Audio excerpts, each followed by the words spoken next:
Bonjour et bienvenue sur le podcast One Thing in a French Day. Aujourd'hui, lundi 27 novembre 2023, cet épisode, le numéro 2302, s'intitule Laetitia à Istanbul et le calendrier de décembre. J'espère que vous allez bien et que vous êtes de bonne humeur. Je m'appelle Laetitia, je suis française, j'habite près de Paris et je vous raconte au travers de ce podcast un petit bout de ma journée. Vous pouvez vous abonner pour recevoir le texte du podcast, le transcript par email sur onethinginafrenchday.com. Recevoir le texte est un excellent outil pour améliorer votre compréhension du français.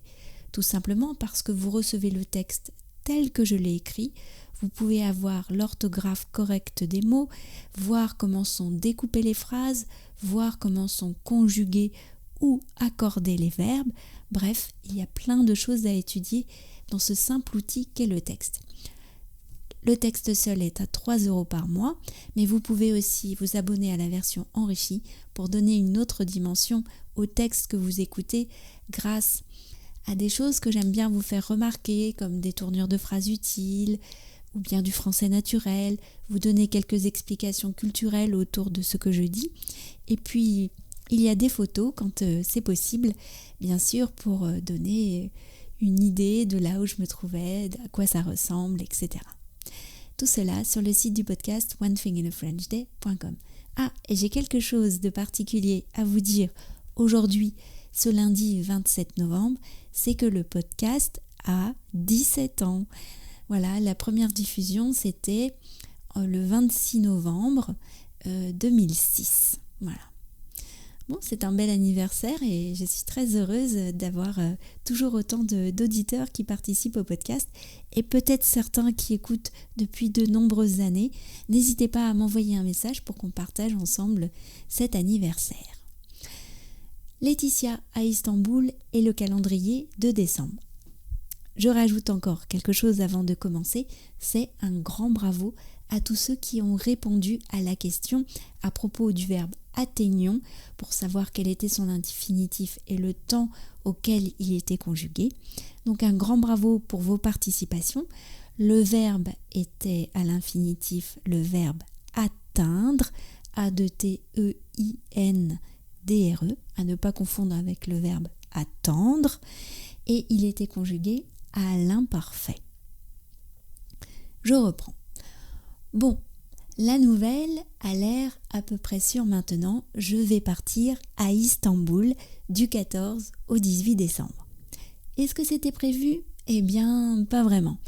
Il y a un peu plus d'un mois, j'ai reçu un message de Julien sur mon téléphone, un camarade du club de Kung Fu, me demandant si j'avais reçu l'email.